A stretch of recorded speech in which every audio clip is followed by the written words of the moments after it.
believe today one of the greatest challenges that our society faces overall is a big lack of leadership.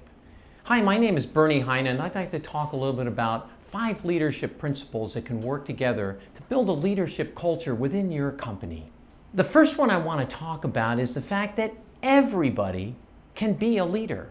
We talk about leaders as being the heads of the company. It's the CEO's job to be the leader, but we can all be leaders. Even the most junior person, the intern that we hired last week, can exhibit leadership properties, right? Being a leader means taking initiative, being positive, looking for the right answers, looking for solutions, not looking for the problems. So everyone has the ability to be a leader, and I think we've all experienced people like this in our lives. That wasn't necessarily the CEO who brought up a good idea to get people moving, that stopped an argument, that brought some other people together. These are all the things that we look towards in our leaders, and everyone can have that position.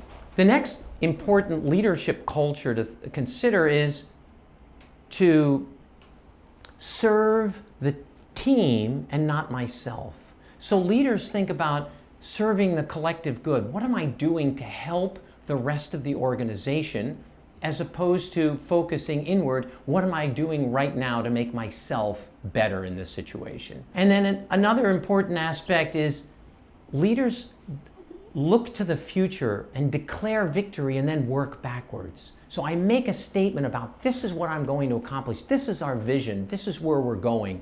And this could be for the company overall if you're the CEO, but even if you're a more junior person in the organization, what is it that I'm accomplishing? Even with my department, even with my role within my department, I make a statement about, this is what I want to accomplish, and then I set in the steps to get there. The fourth really important principle is never ever allow yourselves to become a victim.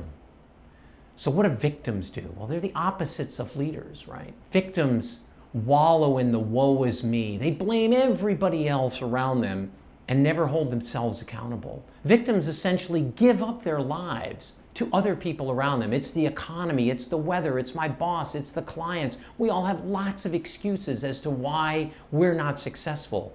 But what do leaders do? They say, well, all those things might be happening, but I'm able to choose the path of leadership. I'm able to have a choice. I don't have to react simply to what's going on. I can do things about it.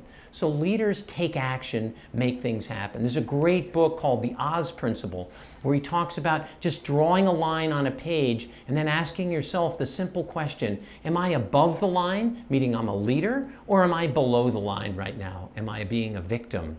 And we, as human beings, we vacillate across this line all the time, but we have to recognize, when am I above and when am I below? And the final leadership culture that I'd like you to consider for your organizations is, if it ain't broke, just break it. We have to keep moving forward. We can't live with the status quo. Leaders have to be bold enough to say, even though this has worked in the past, we need to break some stuff to move forward. You know, in the end, you can't make an omelet without breaking some eggs. So let's get out there and break some eggs and make some change.